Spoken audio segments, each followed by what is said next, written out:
அன்பர்களே வணக்கம்.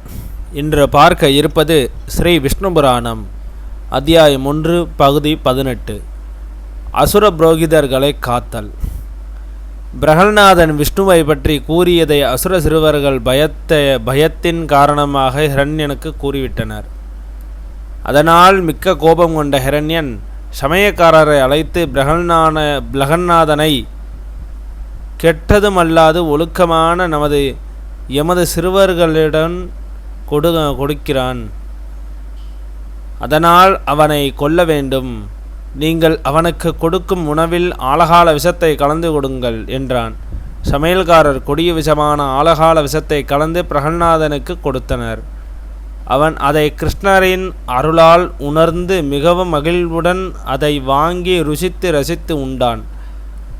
அதனை கண்டு பயந்த சமயக்காரர்கள் அதை ஓடோடி சென்று ஹிரண்யனுக்கு தெரிவிக்க அவன் மிக்க கோபம் கொண்டு புரோகிதர்களை அழைத்து, புரோகிதர்களை, இவனை கட்டி இழுத்து சென்று உங்களது மந்திர சக்தியால் அழித்து விடுங்கள் என்றான்.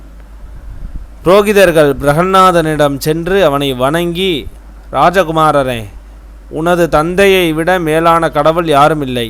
அதனால் அவரை பணிந்து அவரது சொற்படி நடக்க, அதனால் உனக்கு ஒரு இரட்சியம் கிடைக்கும் என்று பணிவுடன் சொன்னார்கள்.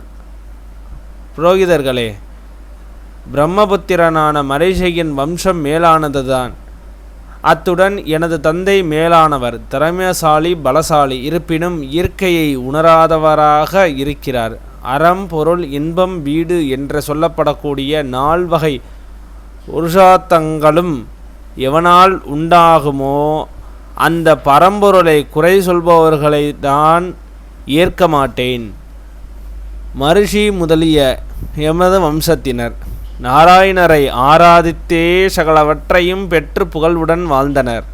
தத்துவ ஞானியான பரமபாதர்கள் ஞான சிருஷ்டியிலே அந்த பரமாத்மாவை ஆராதித்து மோட்சத்தை அடைந்தனர். எல்லாவற்றையும் பெரும் விரும்பும் ஒருவன் ஹரியை ஆராதித்ததே அவற்றை பெற முடியும். பாலகனே, திரும்ப திரும்ப நீ சொன்னதையே சொல்லி கொண்டிருக்கின்றாய். இதை உனக்கு என்ன லாபம்? மிகவும் ஆடம்பரமானதும் இன்பமானதுமான வாழ்வை உனது அறியாமையால் விட்டுவிட்டு எந்த பயனுமில்லா அந்த ஹரியை ஆராதிப்பதால் என்ன இன்பத்தை கண்டாய் என்றார். எதையும் சொல்லால் புரிய வைக்க முடியாது. செயல் மூலம்தான் உணரல் வேண்டும்.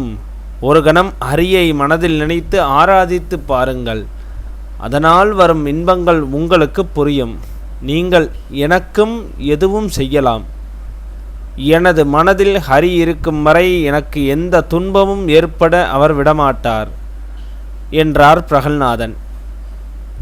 அவனது பேச்சை கேட்ட புரோகிதர்கள் பெரும் கோபம் கொண்டு மந்திரங்களை உச்சரித்து பெரும் தீயை உருவாக்கி அதை பிரகல்நாதனுக்கு ஏவினர்.